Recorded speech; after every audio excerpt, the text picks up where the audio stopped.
Саламатсыздарбы урматтуу теле көрүүчүлөр. Сиздер менен Ош ТВ подкаст берүүсүнүн кезектеги чыгарылышында жүз көрүшүп турабыз. Бүгүн дагы студиябызда өзгөчө конок бар. Биз келген ар бир конокту өзгөчө деп айтып өтөбүз. Себеп дегенде коомдун өнүгүшүндө өзүнүн кандайдыр бир салымын кошкон инсандар келип турат биздин студияга.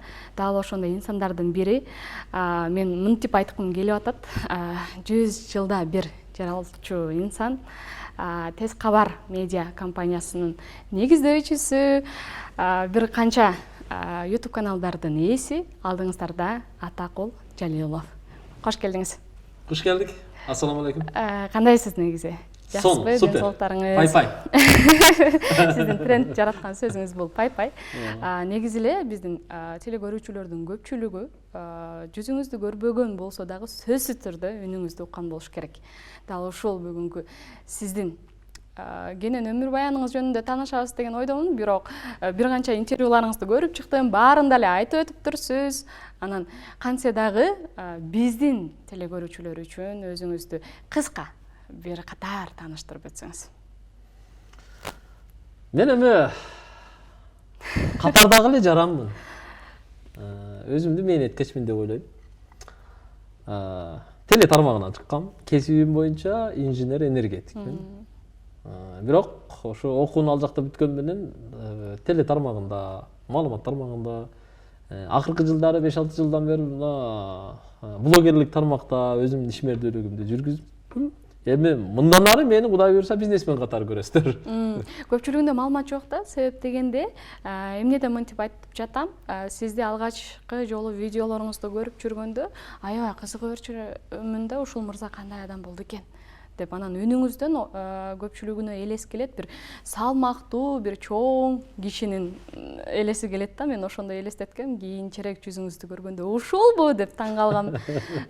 Биздин теле көрүүчүлөрдүн арасында дагы көрбөгөндөр болсо, сизди көрүп таң калып атса керек. Себеп дегенде аз эле убакытта, мисалы үчүн өзүңүздүн теле десем жаңылыштык кетирдим. YouTube каналыңызды ачтыңыз, ошол чоң бир секирик менен белгилүү бир деңгээлге жетип отурасыз. Мисалы үчүн сизден алдын баштаган инсандар деле бул баскычка жете элек, бул деңгээлге.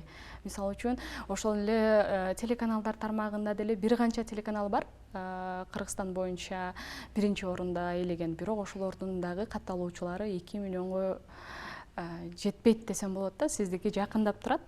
Балким жакынкы күндөрдө 2 миллионуңузду дагы шогултсаңыз керек. Кудай буйруса. Анан өзүңүз айткандай энергетиксиз, кесибиңиз боюнча. Анан биздин заманда азыркы учурда кесиби менен иштебеген инсандар көп болсо керек. Алардын катарында мен деле Ош мамлекеттик университетинин дүйнөлүк тилдер жана маданият факультетин бүткөм, бирок көңүлүм ушул тарапты тартып, ушул тармактын инсаны болуп калдым. Анан сиз жөнүндө маалымат чогултуп атканда айтып атышпайбы? Ош ТУнун энергетика факультетинен чыккан, ошол учурда чыккан энергетика факультети аябай чыгармачылыкка жакын инсандар болушту. Көпчүлүгү ушул тармакта иштеп жүрүшөт деп тамашалап айтып калышты. Ошондо күлүп атам. Ошту бир кезде энергетиктерди эмес, ушундай чыгармачыл адамдарды тарбиялап өстүрүптүр да депчи. Туура, мен окуган окуу жай бул Ош технологиялык университети, анын ичинде энергетика факультети. Мен биринчи курска 2003-жылы келген жылдары ошол убакыттагы 4-5 курстагы энергетика факультетинин студенттери Energizer деп КВН команда түзүп, анан мен студент болуп келген учурда биринчи курста алар сахнада жүрчү. Чоң сахнада жүрчү. Energizer депчи. Ошол поколениядан уланган экен да, көрсөтчү. Бирок ага чейин деле ошо көпчүлүк ошо энергетика факультетиде ачылып, ушу биз окууга барган убакка чейинки окугандардын көпчүлүгү ушу кесиби окуганы энергетика тармагы, бирок баягы өзүнүн жан дүйнөсү мындайча айтканда кайнап, мындай чыгармачыл адамдар экен да. Андан кийин биз келдик, мисалы мен ушу теле тармагында иштедим, ошол эле университеттин маалымат кызматында иштедим, газетасын чыгардым, телевидениясын жүргүздүк дегендей. Анан ошол эле учурда бизден кийин мына бүгүн мисалы продакшн студиялардын эң алдыңкысы болгон Асат продакшн. Ошол менен шакиртим мисалы. Камера тарткандан баштап ушу көп нерсени ошого үйрөтүп, мынандай учурунан чоңойттук да. Устаз деп сыйлайт ал өзү дагы, Асат, Азат. алда энергетикадан бүттү. Жана тамашоочу, универсалчы Калыбек да энергетик өзү. Ай. Калыбек да энергетикадан бүттү, көпчүлүк энергетикадан бүттү да.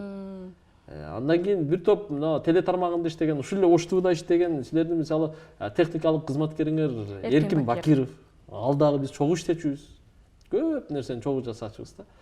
Бирок энергетикада окуганы менен ушу чыгармачылык тармагында, теле тармагында иштеп кетти да. Бул эми баягы окуганың бир тармак, бирок жан дүйнөң каяка тартса, ошого карап уктап кете берет экенсиң да. Көңүлүң эмнеге тартса, ошого карап кете берет экенсиң. Ооба, ооба. Сиз жөнүндө мисалы үчүн эч ким басымдуу бөлүгү билбейт болчу да журналист экениңиздичи. Себеп дегенде ошол учурда угуп калган улуумундун адамдары катары мисалы үчүн айтышат да. Атакул бир кездерде жөн эле улак тартып, мал базарларды киргизип эле жүрүп, ушул деңгээлге жетип алды деп маалыматтын аздыгынанбы ушинтип айтып жүргөндөр да көп. Эми албетте, себеби мен теле тармагында иштеп жүргөндө мынчалык деңгээлде кыргыз элине, кыргыз коомчулугуна атым чыккан эмес, башым көрүнгөн эмес эле. Анан тез кабарга чыгып, анан тез кабарды баштагандан кийин анан элге таанылдык да, Кудайга шүгүр. Бизди эми баягы тез кабар кылган, атакылды атакыл кылган бул менин элим да. Ошон үчүн элиме таазим кылам, жараткан Аллага шүгүр кылам да. Эми ал убакытка чейин ушу телестудияда иштедим, ошол эле Ош-Бирим телекомпанияда иштедим. Телекомпанияда иштеген учурда мен эфирге көп чыкчу эмесмин. Жаңылыктардан чамча кабарчылык кылганмын, редакторлук кылгам. Анан көбүнчө ошо коммерциялык тармагында, башкаруу тармагында иштеген үчүн мен эфирге чыкпаган үчүн мени эл тааныбайт эле. Бирок мен баягы жумуштун артында, телеканалдын мындайча айтканда артында негизги баягы иш жүргүзүүчүсү катары теленин системасын, бүт башканасын түшүнчүмүн да, билет элем да. Ошон үчүн эми баягы бул тармакты маалымат берүү стандартын жакшы билген үчүн, фокусту коюуду жакшы билген үчүн мага блогер катары эл алдында тез чыгууга шарт жакшы түзүлдү да. Шарт жакшы түзүлдү. Себеби видео тартканды өзүм билем, монтаждаганды өзүм билем. Мен бар жогун билем да. Мисалы YouTube настройкасы, канал ачыш, нарак берак бүт бардыгын билем. Себеби телеканалда мен ошону даяр үйрөнүп чыктым да. Чыгып баштадым да. Ошон үчүн мага жеңил болду да. Баягы телеканалдын стандарттарын билген үчүн. Мисалы мен телеканалда иштебесем, бул тармакты таптакыр билбесем, журналистиканын, теленин маалымат берүүнүн стандартын билбей туруп, ар кандай мүчүлүштүктөргө кабылышы мүмкүн эле. Балким чалынып калышы мүмкүн эле. Балким бирөөнү жамандап, бир тараптуу маалымат берип, бир багытка кирип кетиши мүмкүн эле. Бирок эми стандартты билген үчүн бир өзүбүздүн багытыбызды тандадык. Давайте ушул багыт боюнча кетейлик деп, өзүм менен өзүм кеңешип, анан ошо өзүм Атакул экөөбүз анан атты камчыладык да, биягычы. Кыялдар орундалат деп калышат эмеспи? Мисалы үчүн сиз жаштык телестудиясынан баштап калдыңыз бул тармакты. Бул тармакка ошол телестудия аркылуу кызыккансыз. Ошол учурларда деле болгондур кыялдануу. Бир кездердеги ушул учуруңузду бир кыялдандыңыз беле? Эми баягы генерал болушту каалабаган солдат, бул солдат эмес да. Бирок мен ошо Ош технологиялык университетинин жаштык телестудиясы ушул Ош-ТVнын эфиринен аптасына 1 саат убакыт бөлүп алып чыкчубуз да. Ошондо мен эфир алып барчумун. Жаңылыктарда туруп алып, мына туруп алып столдун үстүндө "Саламатсыздарбы, урматтуу теле көрүүчүлөр" деп сүйлөп жарым саат мен жаңылыктарды алып чыкчумун. Апталык жаңылыктарды, университеттеги жаңылыктарды эле алып чыкчумун. Бирок ошол учурда мен качан ушу КТРдин студиясында отуруп калат экенмин дечүмүн да. Качан ушу КТРдин студиясында отуруп калчумун деп, Чынар Капароваларды, Алмаз мырзаларды ал убакта ошолор алып барчу, Лунара Мамытовалар алып барчу, Космос Чыдыновдор алып барчу. Ошолорду көрүп, качан ушу деңгээлге жетет экенмин деп, мындайча айтканда мечтать этет элем да. Бүгүн эми Кудайга шүгүр, баягы эңседик, Аллах жеткирди. Кудайга шүгүр.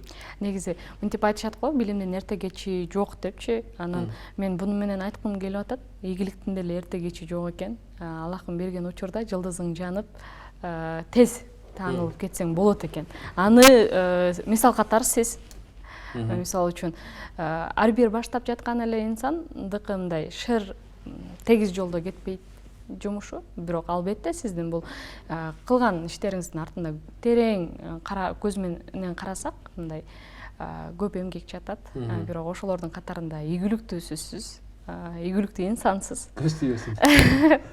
Анан азыркы учурда сиздин көрөгөчтүгүңүздүн артынан ушунун баардык жетишкендик келип жатпайбы?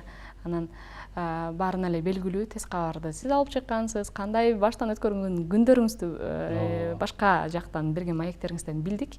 Бирок мынтип калышат го, качан мээнетиңин үзүрү кайтканда мөмөсү ширин болот депчи. Ошону сизден угайын деп турам.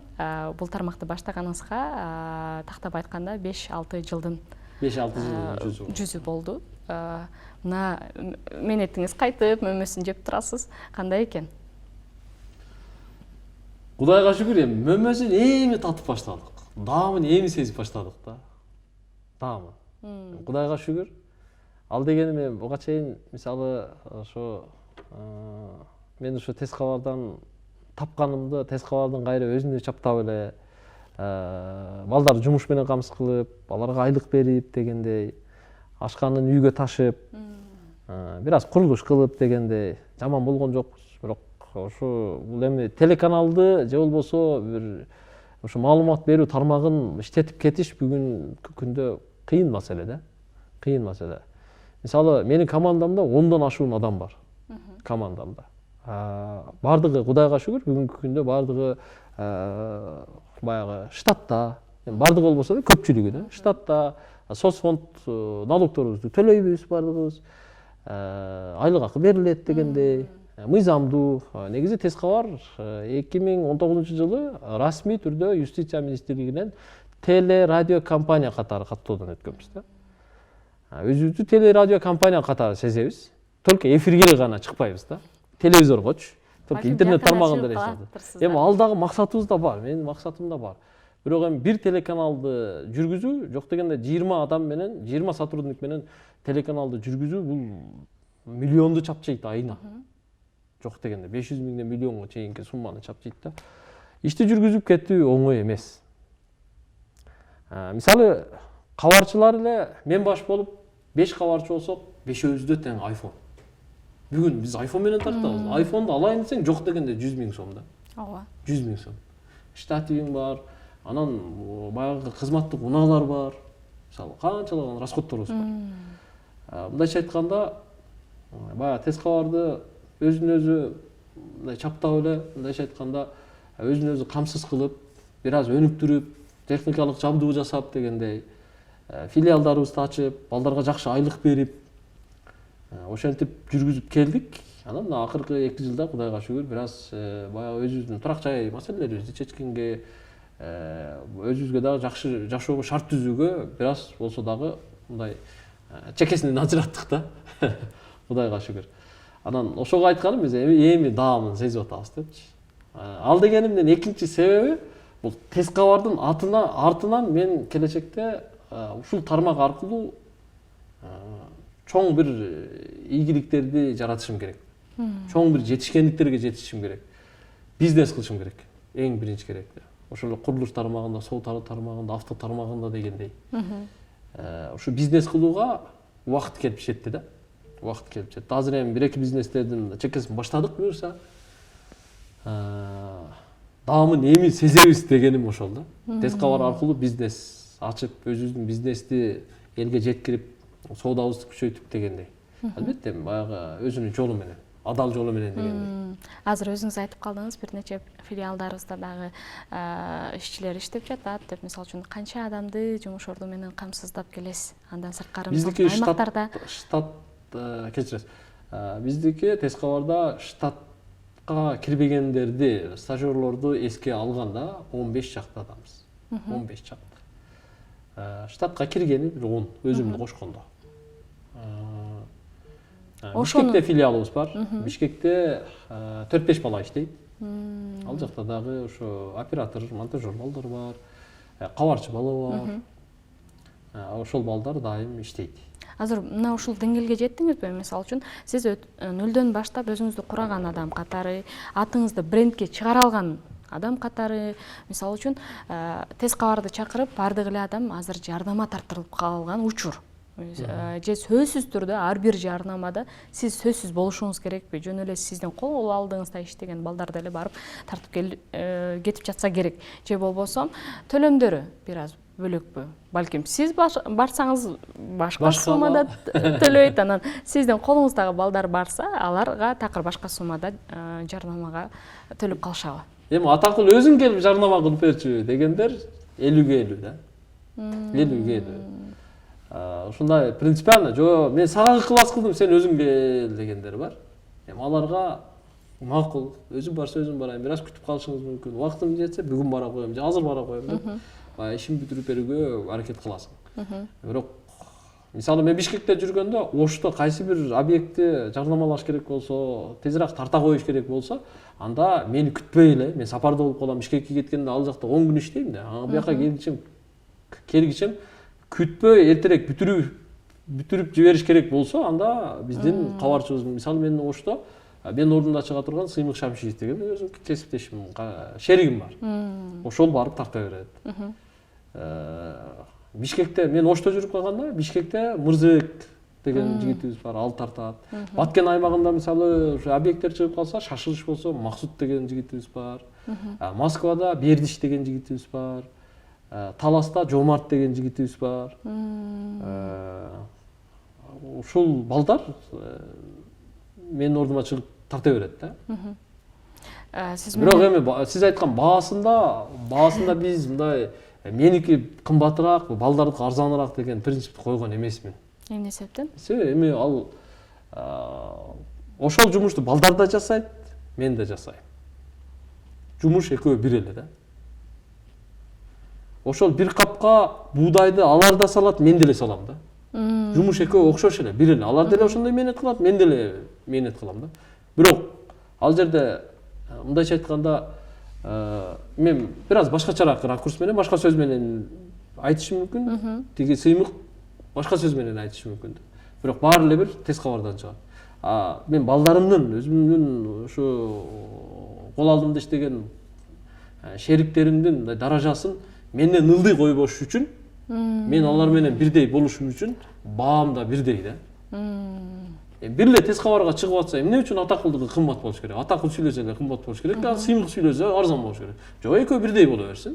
Эми катталуучулардын баары негизи сиздин катталуучуларыңыз, сиздин үнүңүз менен жарнамаларды көрүп үйрөнүп калышкандар. Анан мисалы үчүн сиздин колуңуздагы балдар тартса, бир аз мындайча айтканда, биздин тил менен айтканда сумсагыраак болуп калуусу мүмкүн дешет. Эми андай учурлар деле жок эмес болот. Бирок биз алдын ала сүйлөшүп аткан учурда ошол шартты алдына коебуз. Эми сиз ыраазы болсоңуз, Сыймык барып тартат. Ыраазы, кийин анан наразы болбоңуз. Депчи алдын ала эркекче сүйлөшүп алыш керек да. Анан ошого жараша барып тартабыз да. Эми мен тартсам деле наразы болгон тармак чыгышы мүмкүн да. Бирок 100дөн 1, 100дөн 2, 3 дегендей да.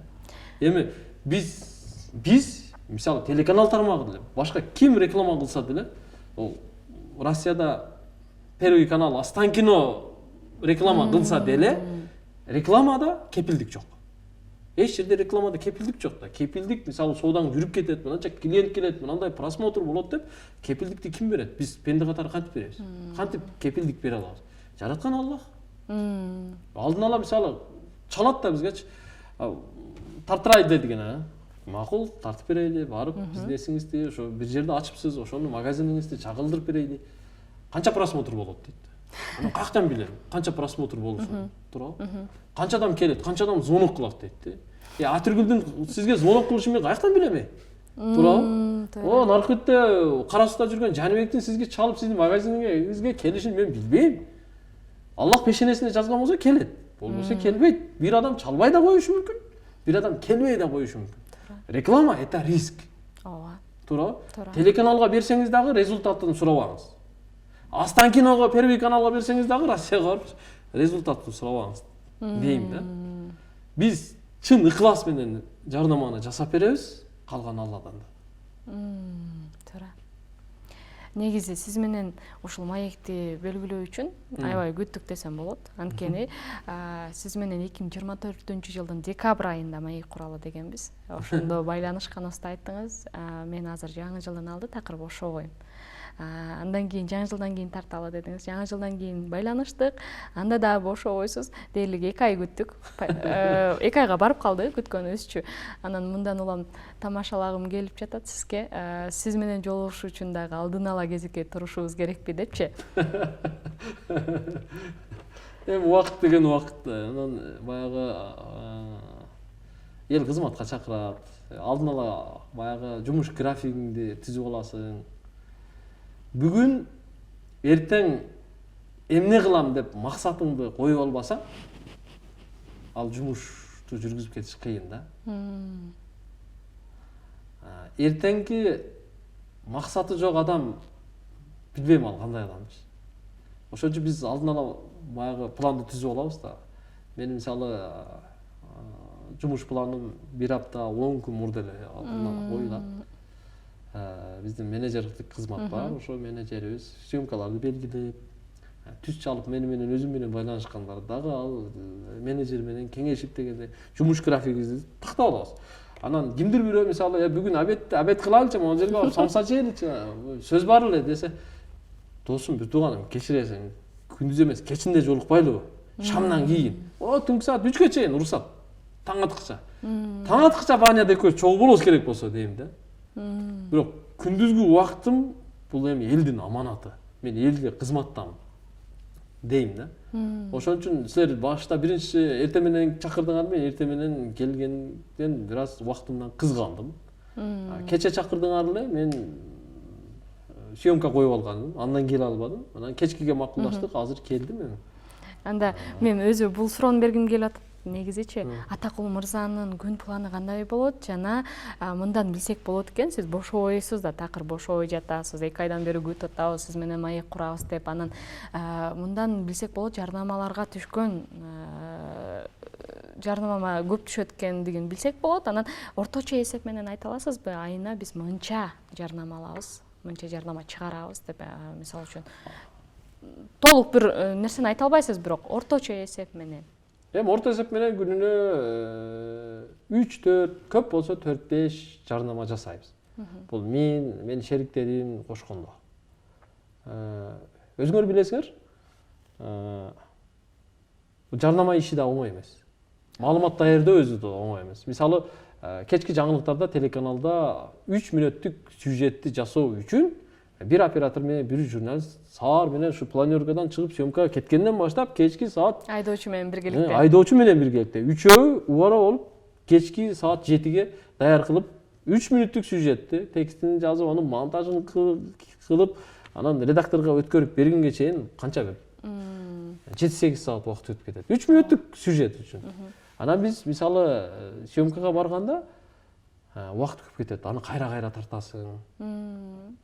Кээ бирлери чалат да, 15 мүнөт убактың кетет, эми келип тартып койбойсуңбу дейт да. Жок, андай эмес. Сиз барганда көрөсүз. Или оператор болуңуз, мен барганда анан билесиз дейм да.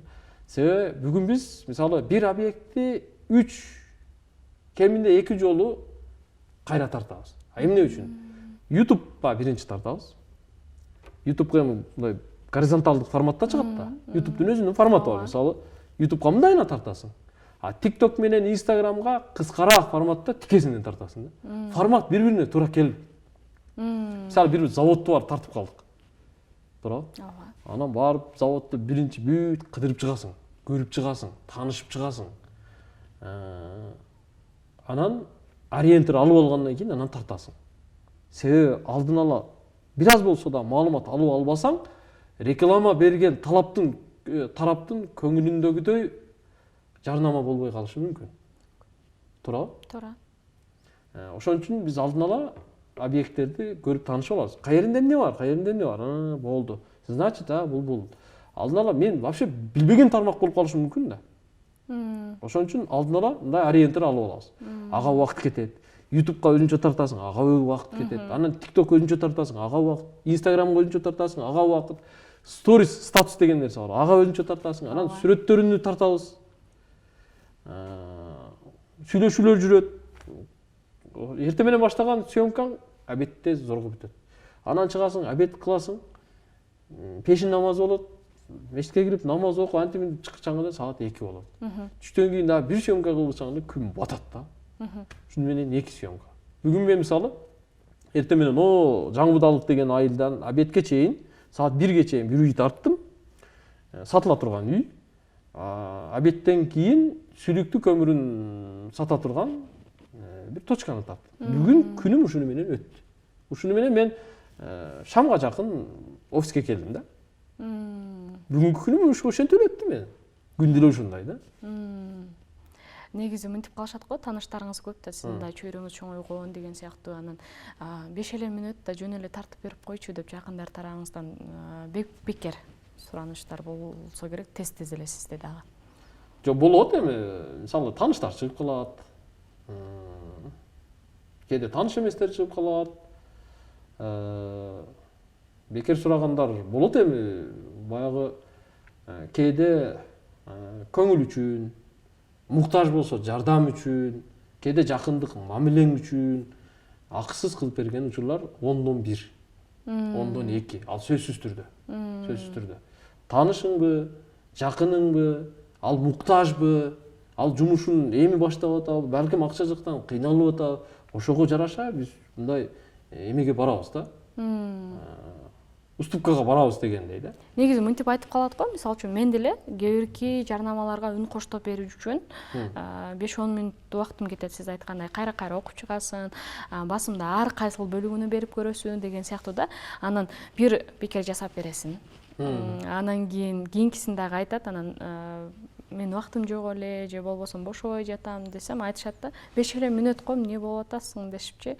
Анан 5 мүнөт деле көрүнгөн адамга иштете берсек өзүбүздө убакыт калабы деген дагы суроо келип чыгат. Анан ошодон айтып атам, сиздин эми кантсе дагы катталуучуларыңыз көп, ошон үчүн тааныш адамдар көп да. Не болуптур, жөн эле тартып бере берчи деп айтышат да, сиз айткандай анын артындагы мээнетин эч ким билбейт дегендей. Азыр экөөбүз маек куруп жатабыз, эфирдин сыртында биздин оператор, режиссерлорубуз, монтажерлорубуз кандай иштеп жаткандыгы эч кимге деле мындай көрүнбөйт да. Көрүнбөйт, ал билбейт да. Аралашып жүрбөсө, жаныңда жүрбөсө, жаныңда камераңды же штативиңди көтөрүп жүрбөсө билбейт да. Билбейт. Сиз айткандай, ал мисалы оңой эле жумушка 5 мүнөт убактың кетет, 1 мүнөт убактың кетет, сүйлөп берип койчу, барып бир үйдүн, бир квартираны 10 мүнөттө тартасың, кетесиң да. Сен да болуп кеттиңби?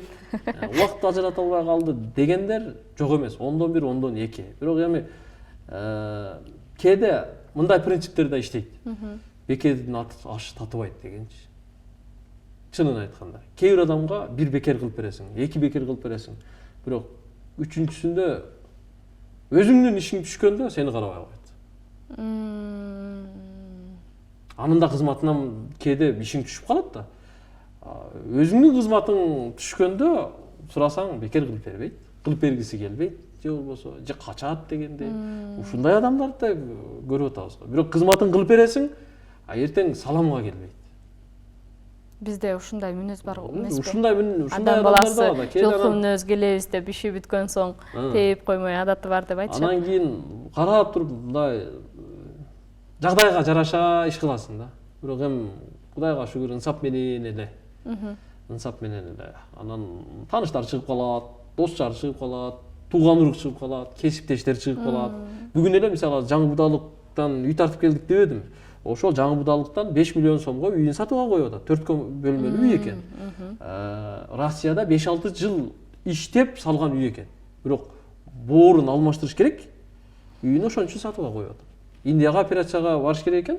$28,000 акча керек экен.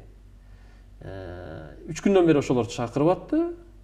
Бүгүнкүгө убакыт бөлүп обедке чейин барып тарттык. Бир тыйын алган жокпуз. Кудайга шүгүр, тест кабар башталгандан бери ооруп калып операцияга муктаж болгондордун бир тыйынын ала элекпиз. Барып акысыз тартабыз, акысыз кызмат кылып беребиз. Себеби биздин колубуздан ушул келип аткандан кийин ушинтип жардам берейли да. Туурабы? Ооба. Анан эми ошондой иштерди да жасайбыз да. эми бардыгын эле ашкерлеп айта бербейбиз эми. Кээде комментарийде жазып калышат ар нерсе деп же кээ бирлеринде мындай далил катары көрсөтүшкө да туура келет. Эми жумуш ушундай. Эл менен элсиң, элге чыдасаң иштейсиң, эл оозунда элек жок мисалы, 10дон бири төө десең бээ дейт, бээ десең төө дейт. Маалыматты так даярдап, семичкедей чагып, данегин оозуна салып койсоң дагы маалыматты ошону жута албай отурган адамдар бар да. Кайра сурайт да. Кайра сурайт. Я муну кандай экен депчи. Кээде жиниң келип кетет де. Мен бүт маалыматты берсем, экранга номерин жазып койсом, өзүнө чалбайсың, өзүнө сурабайсыңбы дейт. А биз экранга неге номерин жаздык? Ушу чалып сураш үчүн. Ойлонгусу келбегендер. Ойлонгусу келбейт, чалгысы да келбейт. Бардык нерсени даяр кылып, ашты, тамакты бышырып, оозуна салып койсоң, даже өзү жутпаса, нарагына жутушуп койсоң да.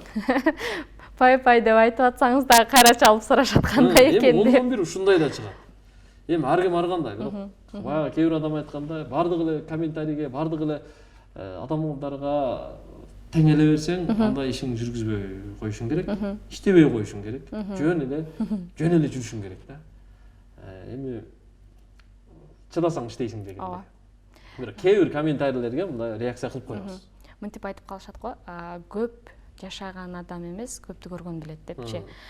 Сиз эми көп көргөн инсан катары, дал ушул теле жаатында иш алып барган адам катары биздин журналисттерге сиздин болгон көз карашыңызды сурагым келип жатат. Себептен дегенде биздин эле арабызда, мисалы үчүн, мен теле алып баруучумун, журналист эмесмин, кесибим боюнча такыр башка кесиптен эсмин. Бирок ушул тармакка келип аралашып, ушул жакта ушундай программаларды чыгарып жаткан учурда бизде дагы бизден улуу акелер, эжелер, мен 15 жылдан бери журналистмин деп мындай убактысын белгилеп, анан бизде адамдар суроо бербейт экен да, өзүнө 15 жылдан бери журналист болсо мен эмнени кыйрата алдым, эмнени чыгара алдым, эмне кыла алдым депчи.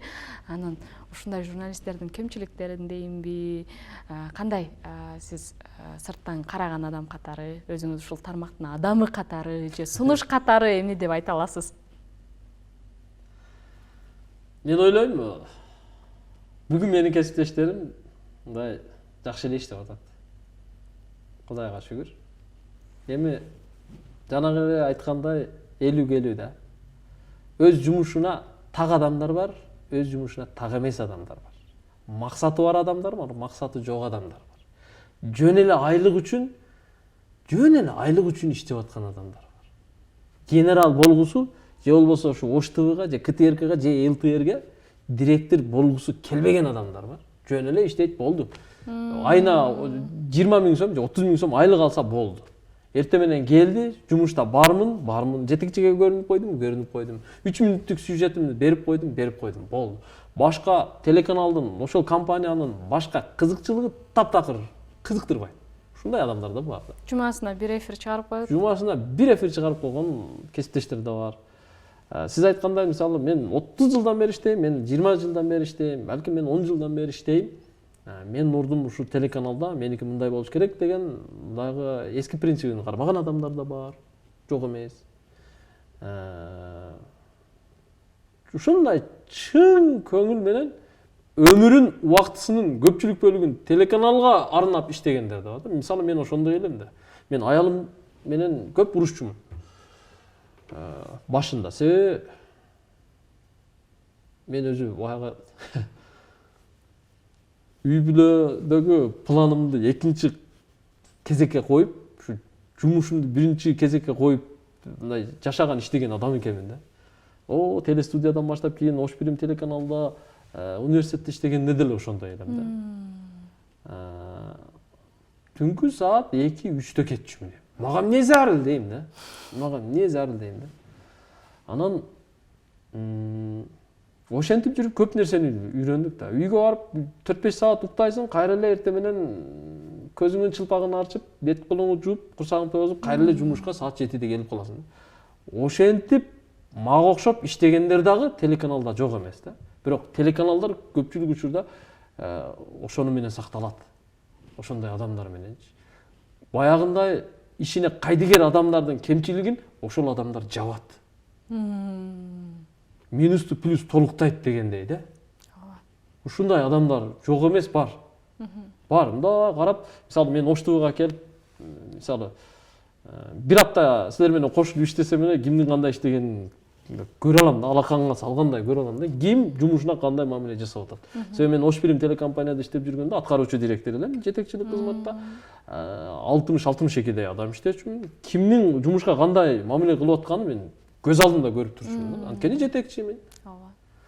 Ал билинет да, ушундай адамдар да жок эмес. Эми кандай болсо да өз кесиптештериме айтар кеңешим, өз жумушубузга так болсок, өз жумушубузга жоопкерчиликтүү мамиле жасасак, мамлекеттин же болбосо ошол компаниянын айлык акысын, эмгек акысын жеп, иштеп аткандан кийин аманатка кыянат кылбай дегендей так иштесек, ошондо ошол компаниядан бир көгөрөбүз, агарабыз. Дагы да ал компаниядан чоңоюп башка жакка барабыз, же өзүбүздүн бир жумушубузду баштайбыз дегендей. Ошентип бир ийгиликтерге жетсе болот да. Эми мен кесиптештеримди жамандай албайм, арасында жакшысы да бар, жаманы да бар. Эми жаман дебейин, эми кемчилиги барлары да бар да. Эми ал бардык эле жерде бар. Бардык эле жерде бар. Ушундай. Негизи ийгиликтүү адам бизде таанылып келе жатканда эле көпчүлүк элдерге дейин жеке жашоосу аябай кызык болот экен. Же кыргыз эли ушундай кызуу келебизби, кызыгып турабызбы, үй бүлөсү кандай экен, ата энеси кандай экен деп турат окшойбуз. Анан негизи мен бүгүн ата энеңиз жөнүндө сурагым келип жатат. Себеби биз атаны же энени отургузуп баласы тууралуу сүйлөсөк, сурай турган болсок, сүйлөп сөзү бүтпөйт. Мактап, жактап, кайсы тарабын айтып болсо дагы энелер, аталарыбызчы. Анан биз бала катары аларды сүрөттөөдө бир канча сөз менен эле чектелет экенбиз. Анан сизге эми сиз деле атасыз, 4 баланын атасы катары. 5 бала. 5 баланын атасы катары, андан сырткары атанын уулу катары кандай болду экен депчи. Атага уул болгон кыйын бекен же уулга ата болгонбу? Уулга ата болгон бул эң оор экен да. Мен атамды бүгүн түшүндүм да. Ата эне үчүн балага тарбия берүү, балага багыт берүү, балага кам көрүү, аны бир жолго салуу, аны үйлөндүрүп, үй жайлуу кылып, мындай жолго салып коюу бул эң чоң, турмуштагы жашоодогу эң чоң жоопкерчилик ушул экен да. Мындан башка жоопкерчилик калган мындай эле. Жөн эле жасай турган нерсе да, кичине аракет кылсаңыз. Бирок эң чоң жоопкерчилик атанын, эненин балага берген тарбиясы. Аталык энелик кылуу. Ушул чоң жоопкерчилик. Бардыгынын колунан келе бербейт. Бүгүн биз телефонго кирип кеттик. Бүгүн биз саясатка кирип кеттик. Бүгүн биз той ашка кирип кеттик. Жашообуз ошол менен. Мен деле мисалы, сабар мен саат 9-да мектепке балдарымды таштаган боюнча чыгып кетем. Саат 8-8:30-да. Күндүзү кечке жумушта, кечинде мындай жолугушуулар, интервьюга барам, ал кылам, бул кылам дегенде үйгө барсаң эле саат 10-дон ашкан болот, 11-12 болгон болот. Кээде кечиги барсаң 2-1 болгон болот. Балдарың уктап аткан болот, кайра эле жумушка чыгып кетесиң. Балдарыбызга көңүл бура албай калдык. Ошон үчүн айтарым, биз жумушка кирип кеттик. Биз TikTokко кирип кеттик, биз Instagramга кирип кеттик, биз банияга кирип кеттик. Биз саясатка, сасык саясатка кирип кеттик. Биз кимдир бирөөнүн жеке жашоосуна кирип кеттик. Ошондон улам балдарга тарбия бере албай атабыз да.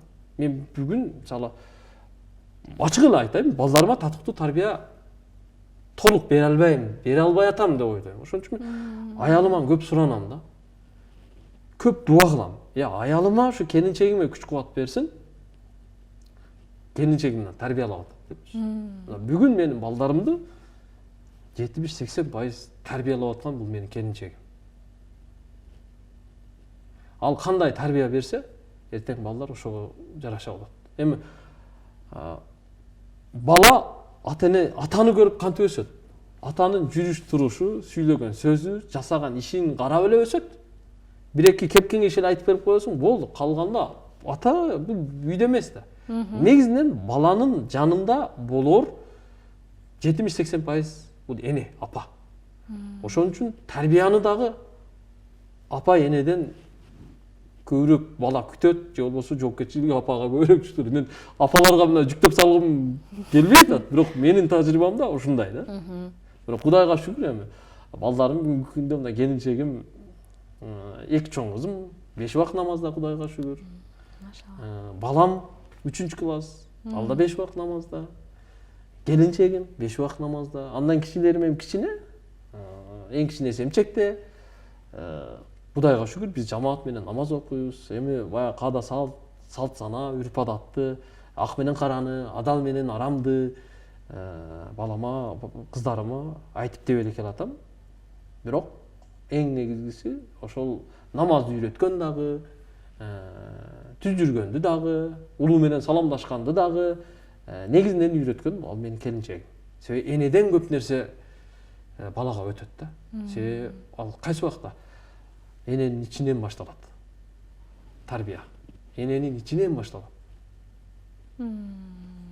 Эненин ичинен. Биз эми эркектер көчөдө эле корс сүйлөп коюп алып, баягы жинибиз келсе үйдө да бир кыйкырып, бир сөгүнүп алып жүрө берет экенбиз да.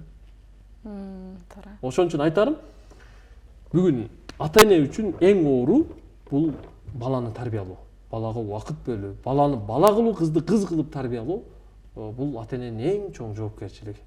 Мен ошону атам менен, мен апамды эне дейм, бизде ошентет да. Атам менен энемдин мындай чоң жоопкерчилигин бүгүн биз ата болуп түшүндүк. Бүгүн биз ата болуп түшүндүк да. Ошон үчүн баягы атаң менен энеңди көзү тирүүсүндө сыйлап кал деп ошон үчүн айтат экен да. Бүгүн атасы менен энеси, апасы барлар бактылуу.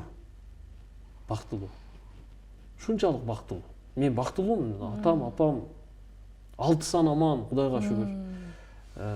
Бир канча жолу мурага жөнөттүк барып келишти, ажылыкка барып келишти, чет өлкөлөргө канча колдун келишинче барып ойноп келиңиздерчи деп бир туугандар менен биригип жөнөткөнгө аракет кылабыз, алардын көңүлүн алганга аракет кылабыз. Аларды жок дегенде 6 айда бир ооруканага жаткырып профилактика кылгылачы деп ден соолугуну каратканга, дарылатканга аракет кылабыз. Анан витаминизация деп коебуз, баягы витаминдерди мен атам менен апама витаминдерди көп берип турам.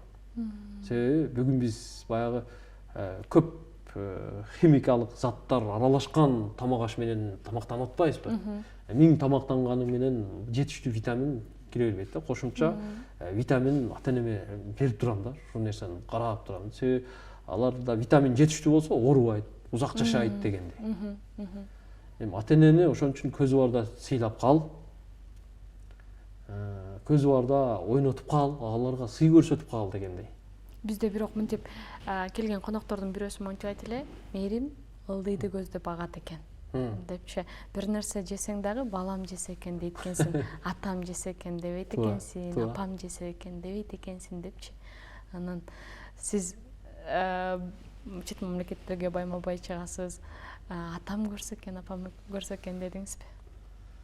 Албетте, мен чет өлкөлөргө көп чыгам. Ошо мисалы мен көргөй Дубайды ата энем көрсө деймин, мен көргөн Стамбулду ата энем көрсө дейм да.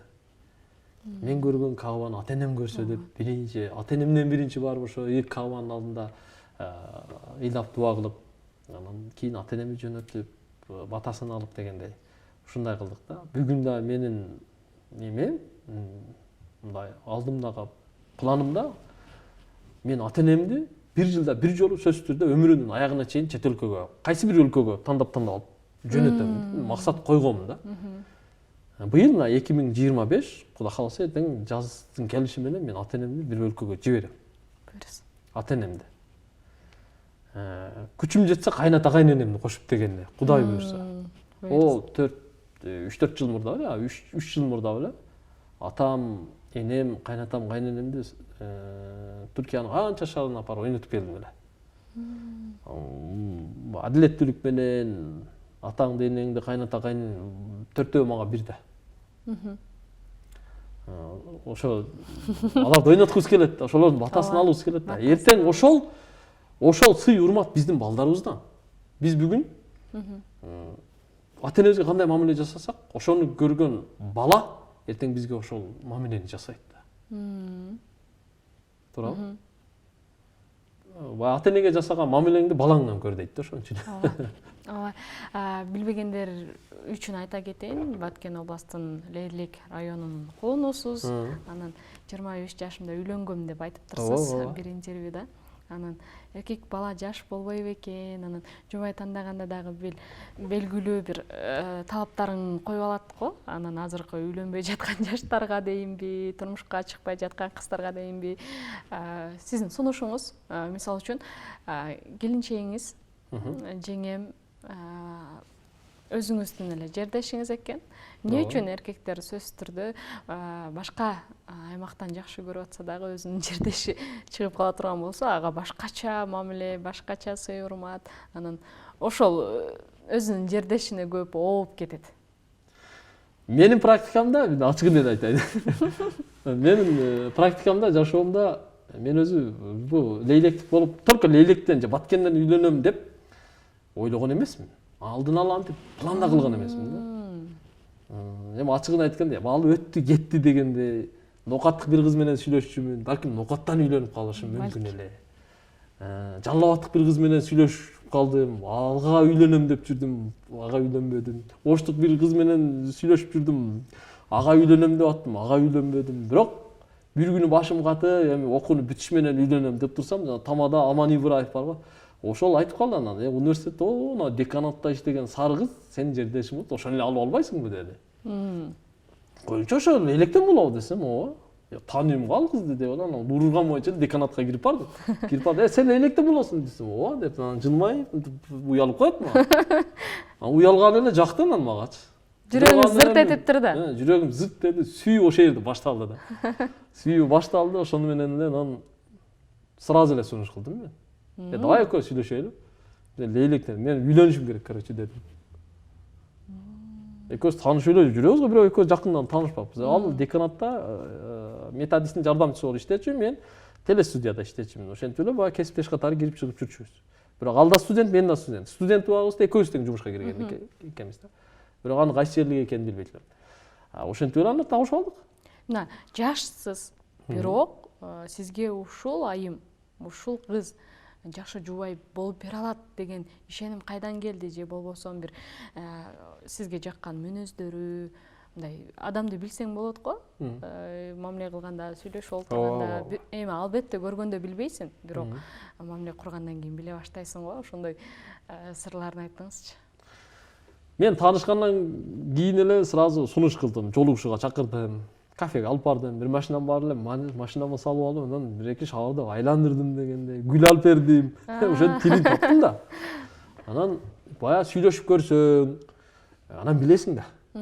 Ал убакта биз бойдокпуз, жаш жигитпиз. Мен ал убакта 5 убакыт намаз окуйт элем. Бир убак эле намаз окуйт элем. Бир убак дегенде жума намазга эле барат элем. Адал менен арамдын айырмасын жакшы билбейт элем, ачык айтайын. Тоба кылдым. Кийин динден жакшы түшүнүк пайда болду да. Анан ошентип кол кармашып алып, Акбураны бойлоп канча жетелешип жүрдүк. Анан көп узаган жок, бир 4-5 ай. Уже 6-ай дегенде уже мен атам менен апамды айылда анын үйүнө жибергем. Барып куда түшүштү. Мынау числого тойду белгилегиле дедим. Ошол числого тойду белгиледи. Тойду өткөрдүк.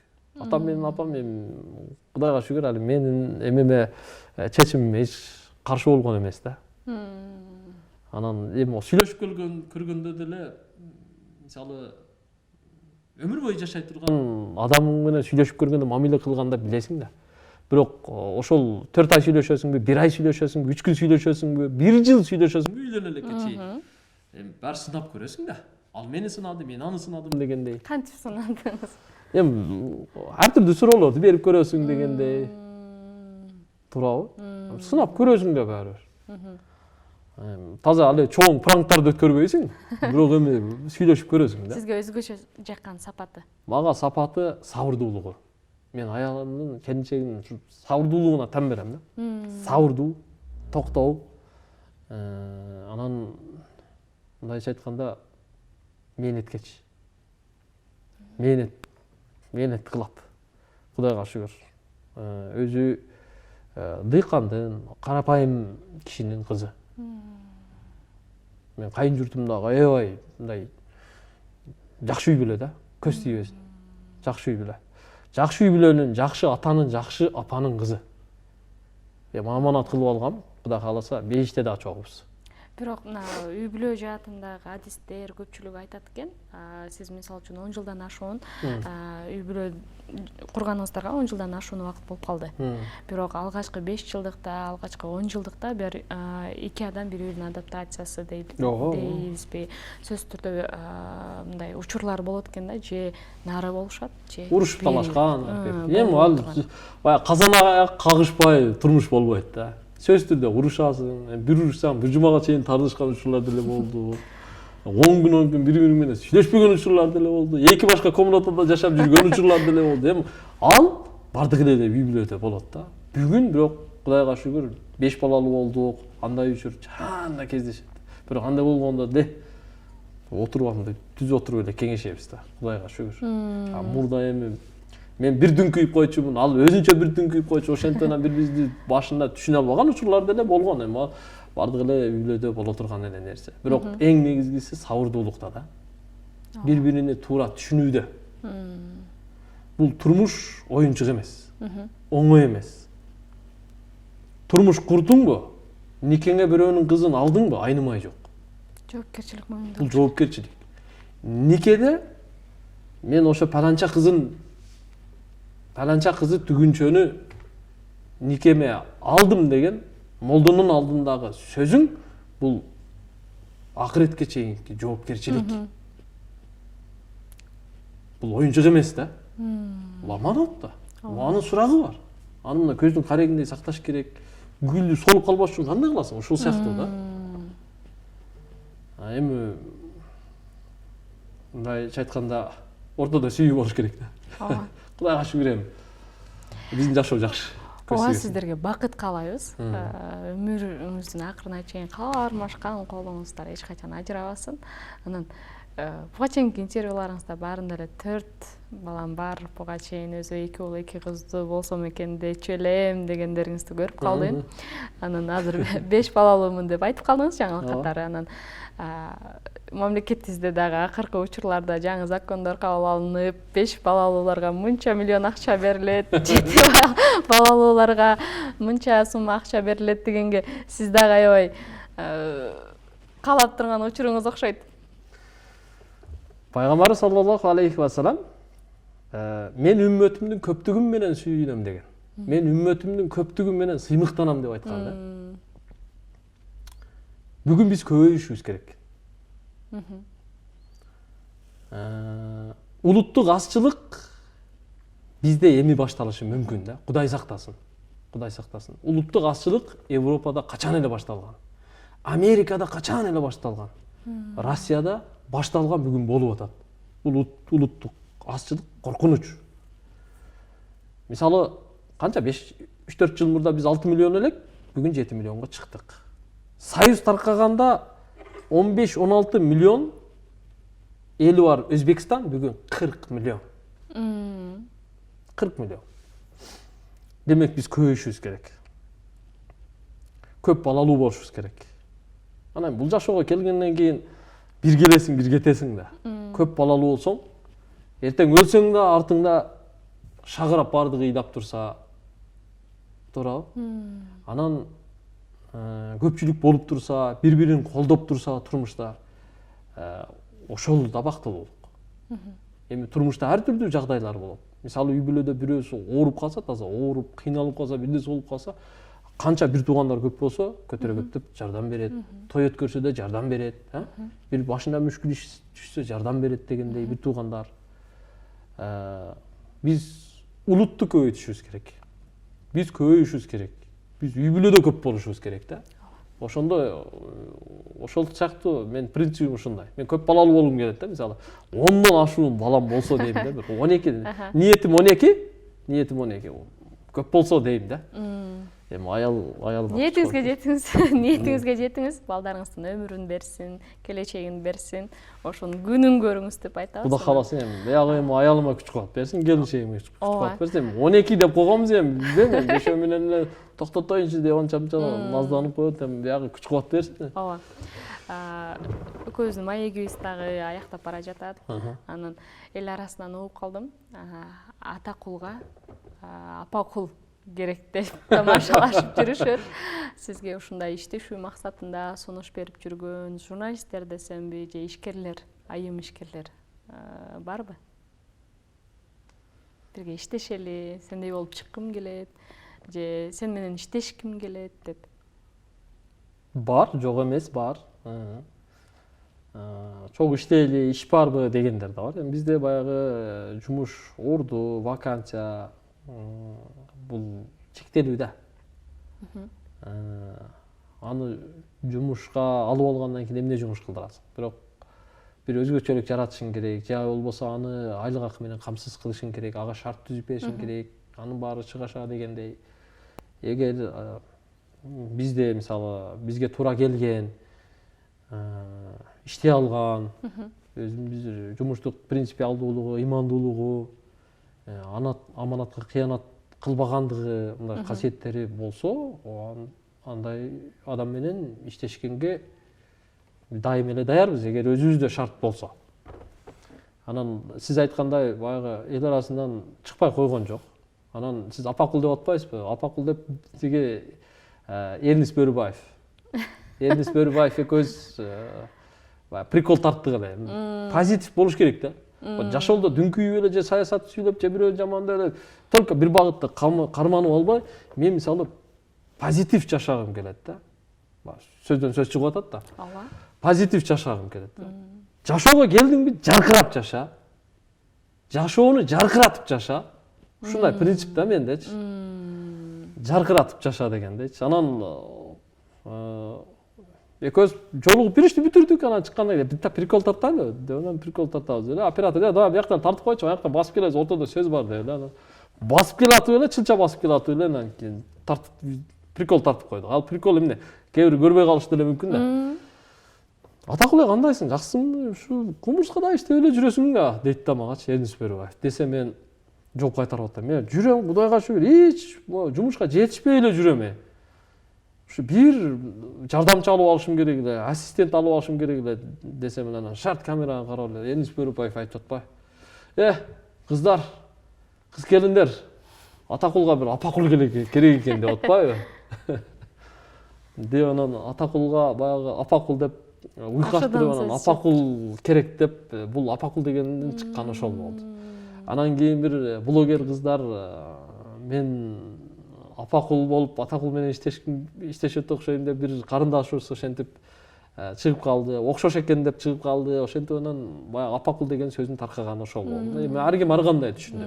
Мисалы апакул десе, Атакул менен бирге иштеше турган, мисалы аял киши, кыз киши керек экен деп түшүнгөндөр болду. Атакул өзүнө дагы бир аял издеп атыптыр, апакул кылып деп түшүнгөндөр болду, мисалы. Ар ким ар кандай түшүндү. Ар ким ар кандай түшүндү. Мен эми ага көңүл бурган жокмун. Кайра аны таркаттым өзүм, поделиться кылып. Күтсөк болот. Демек чыгып калышыңыз мүмкүн. Эмне болуп чыгып калыш? Ошондой айымдар менен иштешип калышыңыз мүмкүн. Эми айымдар менен иштешип калышым мүмкүн. Биз мисалы бизде 2 айым бар. Бирөө Бишкекте, бирөө Ошто. Бирөө ал Бишкектеги декретте, ал эфирге деле чыкпайт эле, техникалык жумуш аткарат. Ошто өзүбүздүн эле кесиптеш, мисалы, ал Instagram SMM тармагын карайт. Гүлмайрам деген карындашыбыз. Гүлмайрам Рахманбердиева, Ош ТВда, Ош Биримде да иштеген мурда. Ооба. Айымдар менен иштешип эле келе атабыз, мен коркунучум деле жок, айымдарга тийбейм. Тез кабар мобилдик тиркемесин чыгаргансыздар. Түптөгөнсүз бизге жаңылык катары да киргиздиңиз. Азыркы учурда бул тармак кандай өнүгүп жатат? Бул тиркемени киргизиш үчүн дагы ой каяктан келди сизге, идея? Бул өзү мурдатан бар эле, анан тиркемени бир өнөк бизнесте шериктерим менен чогуу жасадык. Кыйда акча кетти. Бир тез кабар тиркемесин жасоо аркы кылышка бир почти 35-40 миң доллардай акча кетти. Бул программа жасоо бүгүн оор жумуш да. ооба.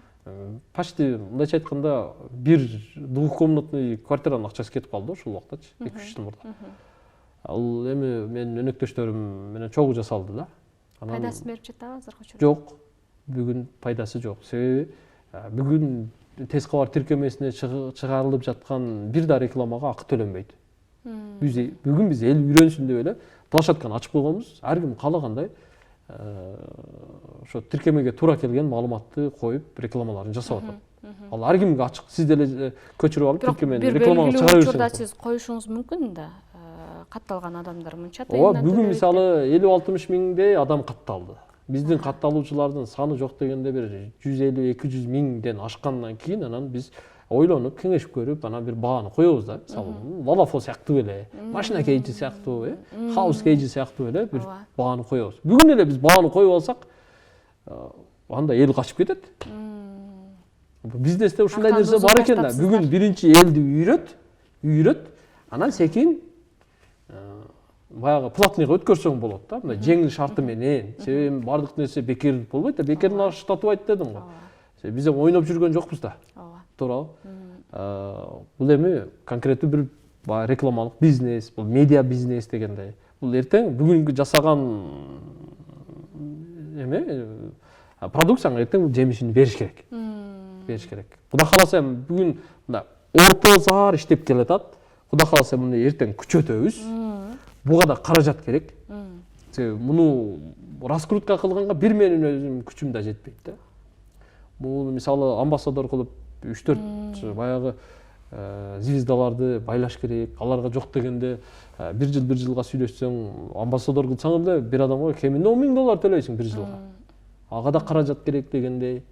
Бул жөндөн жөн болбойт да. Мен өзүмдүн күч аракетим, өзүмдүн репутациям менен тиркемени реклама кылып келатабыз, бирок эртең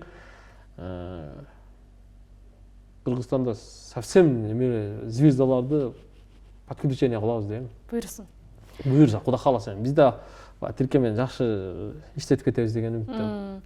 Кыргызстандын жарандарынан негизи сизге окшогон инсандар тез чыкса бат эле өнүгүп кетчүдөй сезилет.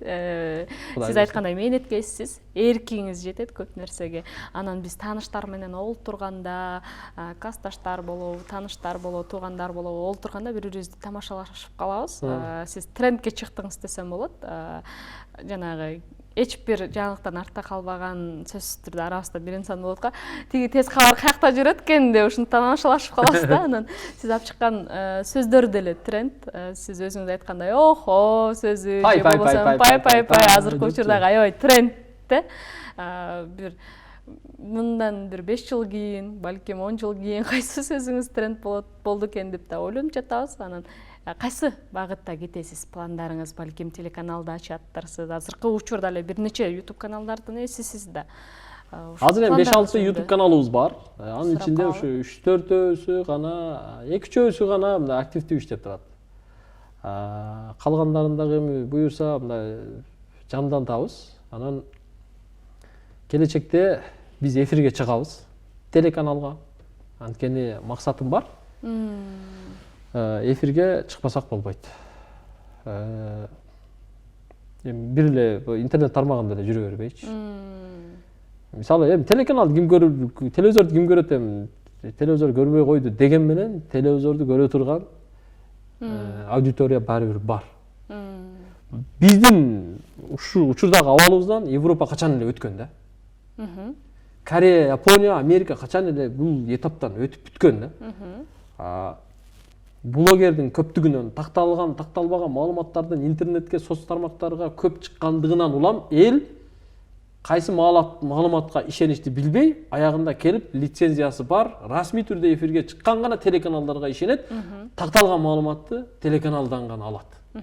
Ошон үчүн биз келечекте эфирге чыгышыбыз керек. Маалымат тармагында, жаңылыктар тармагында, ар түрдүү тармактарга, мисалы дыйканчылык тармагы, өндүрүш тармагы, курулуш тармагы, базар тармагы өзгөчө формат менен чыгабыз деген оюбуз бар. Бирок эми ага бүгүн каражатыбыз жетпейт да.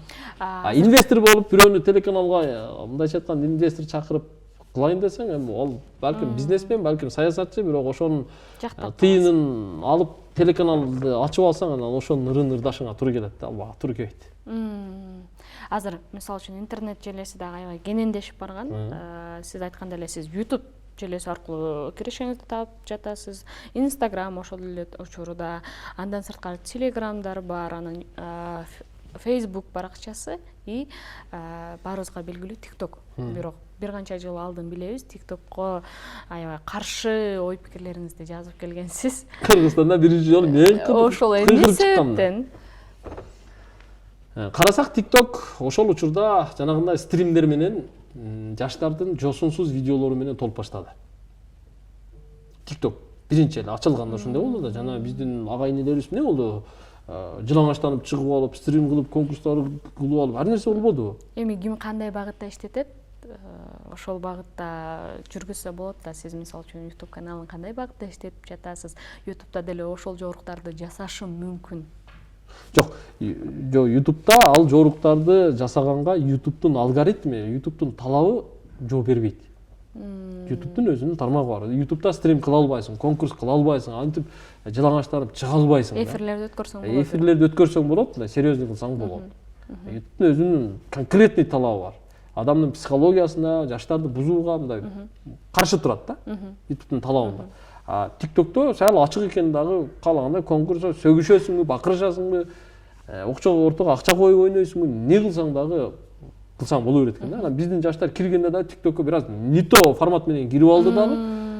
Ошондон улам анан давайте жабайлы TikTok'ту деп кыйкырып чыкканга туура келди. Карасак жабылбады эле.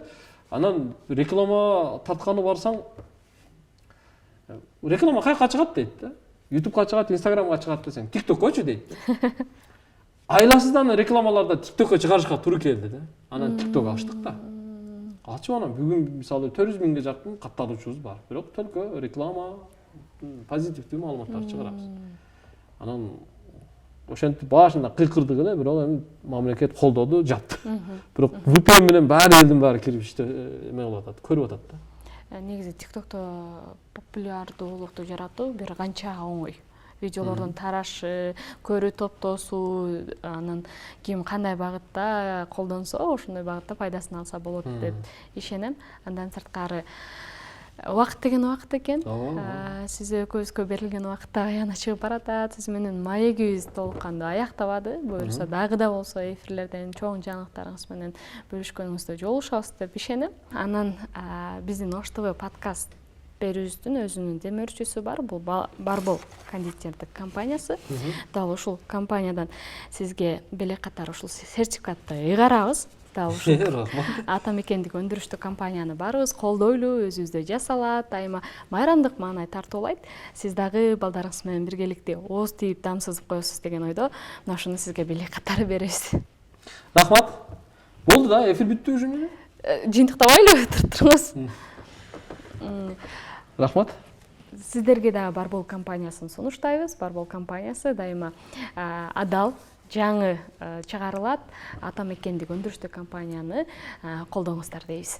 Рахмат, мен да айтып коеюн, өзүм тилим менен. Барбол билебиз, өзүбүздүн компания. Атамекендик өндүрүш, торт, шириндик, бүт эң мындайча айтканда эң даамдуу, эң пай шириндиктерди ушу чыгарат. Торттун эң корозу Барбол, туурабы? Ооба. Барбол. Любой адам туулган күндө ушу Барбол да. Барболду сунуштайбыз, алып жеп туруңуздар.